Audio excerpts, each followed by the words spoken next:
Hello, welcome to Grandpa's Workshop. I'm Loz, as usual, and as always, you're welcome in the workshop.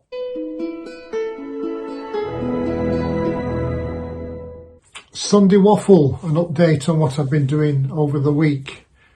Not as much as I'd planned, because midweek, those of you in the UK, we've been hit by a freezing spell, and the temperatures dropped to below zero in the workshop, and working at below zero in the workshop with the kilowatt ceramic heater on and all the dust extraction makes it nigh impossible to make audible videos. Anyway, I've done a bit. I've done the hutch. I also filmed most of it and spent a lot of time indoors on it this week. I'm not happy with the video, to be honest, guys, so that might not appear.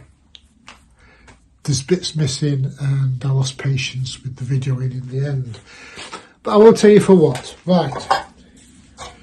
As I mentioned earlier, I'd glued two of the IKEA Moppe little boxes of 6 drawers together to use as your centrepiece, and I'd cut down the ends and the shelves of a billy bookcase to make them about 2 foot wide, 5 foot tall, stood on the workshop, and about 8 inches deep to form the backdrop of the hutch here. I'm going to use some of this backing off the billy bookcase to put a dust shroud in. That will feature. I used to make the to assemble and stick together the boards, I used my cheapest dowel maker possible off Amazon. And a lot of you I know swear by these. I just swear at them. I've had an awful lot of trouble. It's me, I don't know. As you know, hang on, you put the holes in the end of the board either using these pegs in different combinations to centre one of the sizes of dowel bushing. I used 8mm in this case, so it only does one at a time, even though to the uneducated you think you can do 3 at a time. It's 6, 8 and 10, so I used the 8 and I bought those extra dowels. And you either use it like that or you use it with that on the bottom up against the top of the board and clamp it. Because it's got webs on the back, it's now impossible to clamp it. And I found using it, I couldn't hold it steady. And if I get the 8mm, the actual slop in it makes it difficult for me using my wobbly, where's it gone? The bearing's going, so the drill wobbles a bit. I explained that in the other video. So not only was it hard for me to hold in place, it was difficult for me to get it vertical. So the holes were drilled at all angles, and then the dowels, some of them were slightly out, and then to get the registration right on the flat end of the board,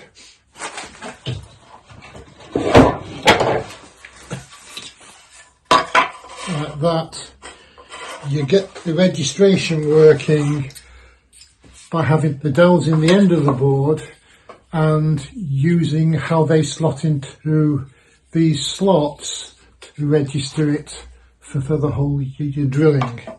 And there's a little mark on the edge there that you line up with the centre line where you want the dowel to go. So as a result, I drilled 64 holes and the registration was all over the place, which made assembling that an absolute pig.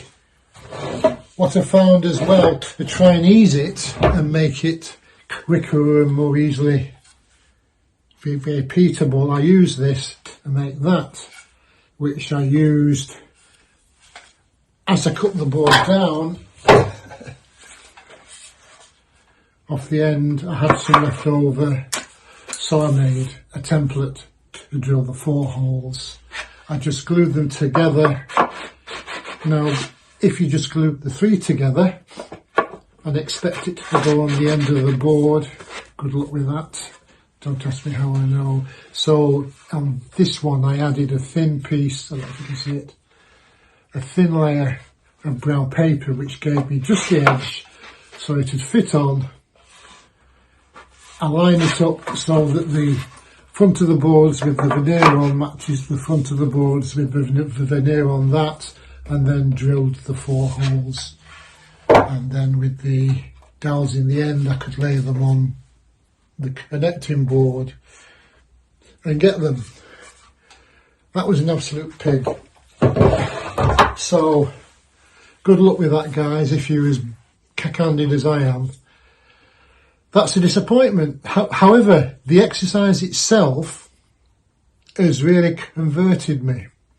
There's all sorts of dowel jigs, and I might do a big dive as I decide on which one I'm going to use, because I'm finally getting my head round what I want in the workshop. I've got that 3-foot bench with all the benchtop power tools on. I've got this 4-foot MFT style bench here that's on Stanley sawhorses. So that's 7-foot length. I'm thinking of making one or a joinable pair of trolleys that are 6-foot length by 2 foot deep, and eventually I want to put my table saw and the router table together into one rolling trolley. About 6 foot long, and that will simplify the garage and make it a lot more workable. So that's that. The only other thing I've done in the workshop is I've finished this small crosscut sled. It's got a simple gun.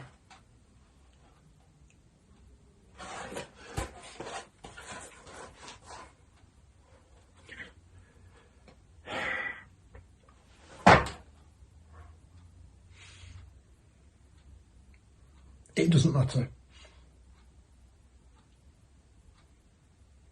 That's fine. It's got a single sled.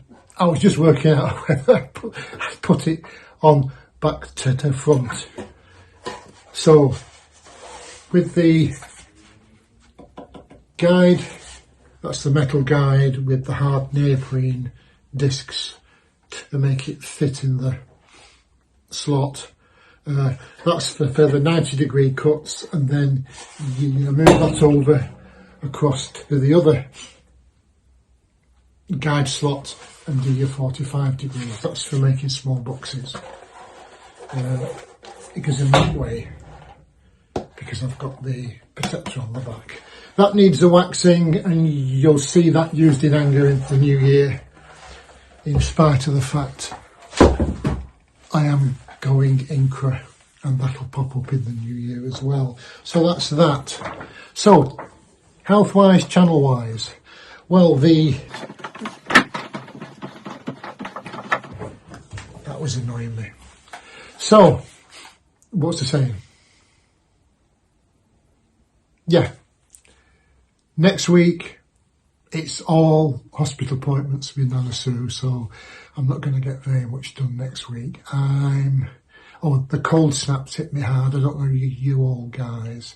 I've been having problems with my left knee to go with the right knee that wasn't working. I'm seeing the physio Wednesday, I think, to decide whether I need a scan on it, because the x-ray showed up mild arthritis and a lot of water on the knee, and with the cold snap the water's frozen and my knee's burst. I can barely move with it. So anyway, hopefully we'll be able to get that sorted out, either with the physio or a scan or a combination. It feels a lot like when I got a bucket handle tear on the cartilage in the right knee. That's it, my left knee is the one that's causing the problem now. So there's that. That's it. Channel wise, thanks guys. I'm up to 830 now. I'm started filling the box full of goodies for my 1,000 subscriber if and when I hit it. I'm enjoying responding to comments in the comment section. Don't forget, like, subscribe if you're not subscribed, put a comment in, because I'm all about the comments, because I'm picking your brains as I go and taking all the advice. I've had an awful lot of advice about the table saw and the raving knife and saw widths, and anyway, I'll cover that in another one because time's getting on. In the meantime, I've picked up a few new small YouTubers I think you might be interested in. There's more than this, but I don't want to overface you. What I'm asking you, these are little guys. I think these three are all in a few hundred subscribers. Go and check them out. If you like them, subscribe, tell them you came from here. The first one is Ben Jackson Workshop.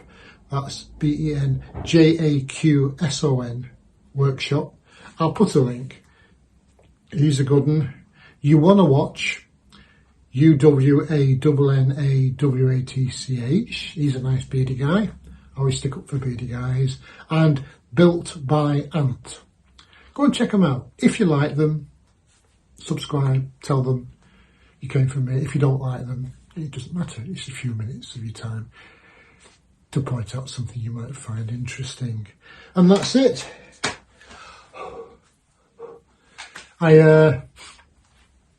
Aside from that, I'll mention the dehumidifier is working.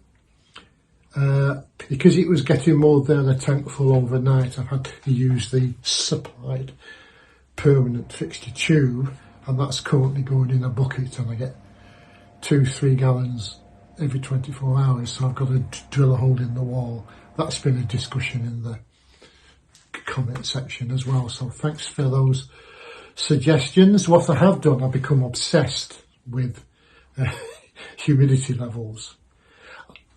I was a charter surveyor back in the day, but it's 50 odd years since I had to do any dew point calculations and carrying capacities. So I'm just working off a rule of thumb is that I pay for the electric and hope for the best. I did get myself a monitor. Oh, I won't pick it down. It's stuck on the saw. It gives me the humidity level and the temperature, and it gives me a running total of max and min for both over a 24-hour period. So in the past 24 hours, the humidity's been between 41 and 45%, and the temperature, last 24 hours in here, it's been between 2 and 6 degrees Celsius. So, you know, cold. I'm running a Parkside 1.5 kilowatt ceramic heater in when I'm in, and it doesn't touch the sides for the hour, and I'm too tight to pay that amount of money for a lot. I don't know. I need to finish off boarding out that half of the workshop. This half I did in the Baltic birch back in the day when it was £60 a sheet and 50 quid for delivery, an 8x4 sheet, and I felt that was expensive. I think ordinary sheets are about 25. Now the sheets, I've been moaning in the comments section, it's I've seen it as high as 270 quid for an 8x4 18mm sheet including VAT delivery, or around 150 quid a sheet with a £60 pallet delivery. It's because it's the 8x4 and not 4x4. Makes it more, it's just too expensive. In fact, it's too expensive to use a workshop fit outs now, isn't it? So that back end might be an OSB sealed to within an inch of its life and then backed by the foil back bubble wrap, just to give me a surface, that wall covered, slightly more insulated, and a barrier to stop. I mean, it's a 4.5 inch brick wall. That side gets the weather, and there's still like a 10-foot by 8-foot bit of brickwork that's exposed to the driving rain that we get on the Pennines. So if I cover it up, it reduces the area that vapour and off gas from the porous brickwork and mortar that's driven through and wicking through. So it helped at this end, and I needed to do that. Might even get myself a properly insulated garage door in the new year for the next winter. Thanks for watching. As usual, you take care in your workshops. I'm off for my cup of tea, so you crack on and I'll see you soon.